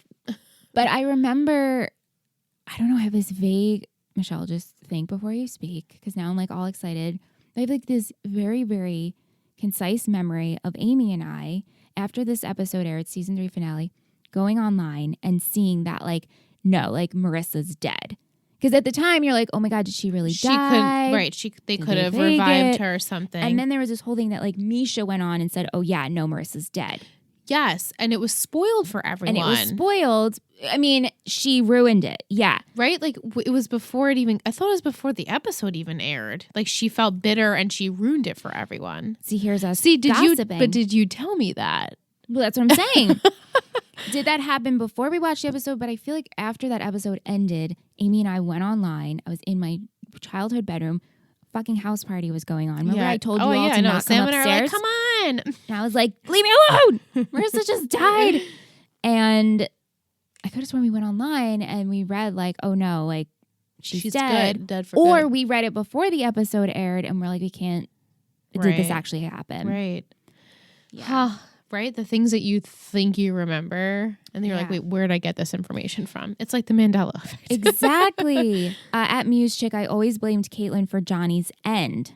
Yeah. Yeah. You do blame him. If Johnny Her. didn't hang out with Caitlyn, where do you think he would be right now? Probably just, I think Just they a would have just depressed faded kid. him out. Yeah. Why do we have to kill him, you know? Yeah. Marissa would still try to be his friend, so he would still try to keep hanging around or keep his distance. I think the way they left off last episode, if there was no Caitlyn, He would try and keep his distance, I think. I think so too. And I think they would have just, They would have just Faded faded him out, out. and he would have thought about her from time to time, and she would have thought about him from time to time. Yeah. But they wouldn't. I don't think it would just they would fade of making the effort to see each other. yeah. Why do you think that this is what finally throws Marissa. Why do you think this is what finally throws Marissa over the edge? It took time for her to get over the Trey thing. I know. Also, I do remember Volchuk actually being nice for just a while when it came to Marissa, so I felt like he was her escape until it was. Right. And this season will just keep going down. I'm not ready. It's true because she sees a side of Volchuk obviously that we don't see. Right. He is her prom date. Which I wasn't going to spoil prom dates for you, but I'm not going to spoil other prom dates. That makes sense, though. So, yeah. Yeah, but surprising that this is what changed Marissa for the worst. You know, Because she has been through so much shit. Like her parents and her dad leaving again. And then her sister is stirring up shit in her life. Like, and then the whole Trey stuff and everything she's had to deal with. And I guess this is just literally like, she's like, okay, just too much. My life has been too much to deal with. It's too much. It's all too much. But imagine your whole life, right? In terms of you have the shooting, then you go to this new school, then you meet this new guy. And he helps you out and he's your friend. He's your friend. He helps you out. He gets hit by a car. You help him get It's a your fault. surgery. It's your fault. He ends up dating your little sister, which is just weird and you can't comprehend that, and then ends up dying. And it's ultimately your fault because everything that is bad has happened to Johnny is your fault. Yeah. I might snap too. Yeah. Even me though too. it's not her fault. It's not. It's just all circumstantial. And it just so happens that she's involved in all of the bad aspects of his life. Like if she never was introduced to him, Yes. he could have lived a better life. And ultimately he dies because he has Marissa in his life. and And Caitlyn. because he's drunk and yeah. yeah. It's just crazy how it looks like it's going to be one way because then they fix his knee and everything's okay. Mm-hmm. And then they're like, no, forget it. I would love to see the whiteboard of Johnny's character. Like the storyline, Be like all like okay, the pins. Here's where we started. Why are we going this way? What's our route for him? Did they have the plan of like, yeah, we're going to bring Caitlyn in and she's ultimately going to be there when he slips? Like, right. how did they decide to kill 2 kids in one season? And like Teenagers. and like characters that are not like, yes, Johnny's a side character, but he is a main character of season 3. He's a main point, a story He's a point. huge story plot. Yeah. So they killed off 2 huge people in this season. One of the most main characters, if not the main character of the show. And like you think about it, they killed Caleb. I mean, you see that coming sort of. right, and it's kind of like and it makes sense. right, because parents have died. Yes. Elders have Of course, died. yeah. Like you expect an elderly person or an older person to pass away. When you see a kid that has so much to live for twice, then they do that to 2 children. Yeah. It's awful. Ugh, it just makes me think. Now, remember we were talking about, now I've come up with who they've killed, like different shows. I won't say it in Yeah. case. Right, You I know. know. On a lighter note, do you remember Matt's girlfriend? Do I remember who she is? Like, is she an actress that I know? No, I don't remember who she is. I can't think of her name right now. Oh, No, but so Matt's girlfriend comes into the picture. okay. She- I sort of remember that. The Yeah. actress is Ben McKenzie's wife. Oh, she's from Deadpool. She's Yeah. gorgeous. Oh yeah, no, all I of for- that. It's hysterical Oh, though, that's so funny. because they didn't really interact on the show, Right. but they both were. That's funny. Yeah. She's a stunner. All right, I think that's all I have. Yeah, I think that's it. we have to go watch that video Oh, that Michael sent us. yes, I'm excited. Yeah, good stuff, guys. Thank you to everyone who sent us questions and wanted to talk about it, because obviously we're here to talk about it. Yeah, Because there are many things that I remember, but there are mostly things I don't. You know So what? it's fun to like recharge my brain a little bit with Yeah. talking about it. And you know what's so fun is that this show has been off the air for so long. Yeah. And here we are Still talking about it. talking about it for almost 2 hours. Sorry, guys. Thank you, friends, for entertaining. Yeah, if you're at this point, thank you so much for listening still. Best. Okay, we'll see you next week. Bye.